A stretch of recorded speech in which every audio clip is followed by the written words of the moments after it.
가수 권지용 씨. 권지용 씨 같은 경우에는 공개적으로 마약 투약 의혹을 부인을 했습니다.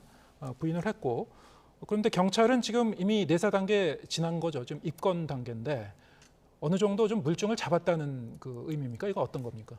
이성균 씨 같은 경우와 별도로 이 권지용 씨 같은 경우는 수사기관과 그 신경전이 좀 많이 있을 것 같기는 한데요. 왜냐하면 말씀하신 것처럼 입건을 했다라는 거는 수사기관에서도 어느 정도 마약 투약을 입증할 수 있는 증거들이라든지 정황들을 파악을 했다라는 거거든요. 예. 그런데 권지용 씨 같은 경우는 전면적으로 마약 투약 사실을 부인을 했어요. 이러한 상황에서는 이 권지용 씨 입장에서도 본인이 마약하지 않았다라는 걸 입증할 만한 다른 정황이라든지 다른 증거 같은 걸 확보를 했다라는 부분이거든요. 예. 그래서 굉장히 배치되는 상황이라서 과연 누구의 말이 맞는지 이런 부분도 밝혀져야 될 것 같고요.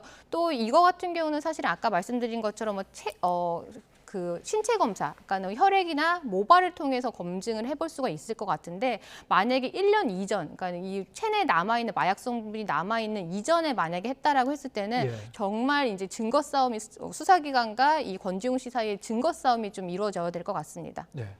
권지용 씨 같은 경우에는 과거에도 이제 대마 관련이었죠. 기소유예 처분을 받은 적이 있었는데, 자 이것도 이후에 수사를 받거나 형량에 좀 영향을 줄 수가 있습니까?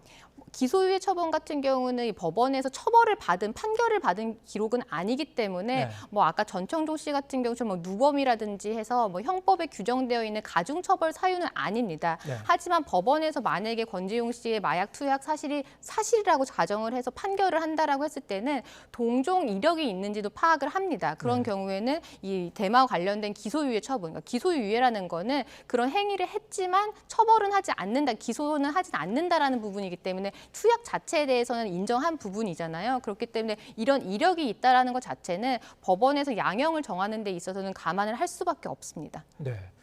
그런데 이성균, 권지용 씨 이 두 사람에게 마약을 공급했다는 그런 사람이 있죠. 그렇게 알려진 의사 A 씨. 구속이 되진 않았어요. 불구속 입건되는데 왜 그랬을까요? 이 의사 같은 경우는 분명히 이 범죄, 만약에 이렇게 마약을 공급한 게 맞다라고 하면 범죄가 성립하는 건 맞습니다. 네. 하지만 지금 마약 사건에서는 이 정범, 그러니까 마약을 투약한 사람이 이제 주범이기 때문에 그 사람들에 대한 수사라든지 그 사람들에 대한 어떤 수사 결과가 밝혀져야 되는데 아직 이성균 씨나 권지용 씨 같은 경우는 지금 수사를 진행 중이고 그들에 대해서 오히려 강제 수사가 이루어지지 않는 상황에서 그걸 도와준 공범에 대해서 강제 수사가 이루어지는 경우는 거의 없기 때문에 이 정범들의 행위가 밝혀지고 나서 그때 이제 이 의사에 대한 수사라든지 혹은 강제 수사라든지 이런 부분이 이루어질 것 같습니다. 예, 알겠습니다.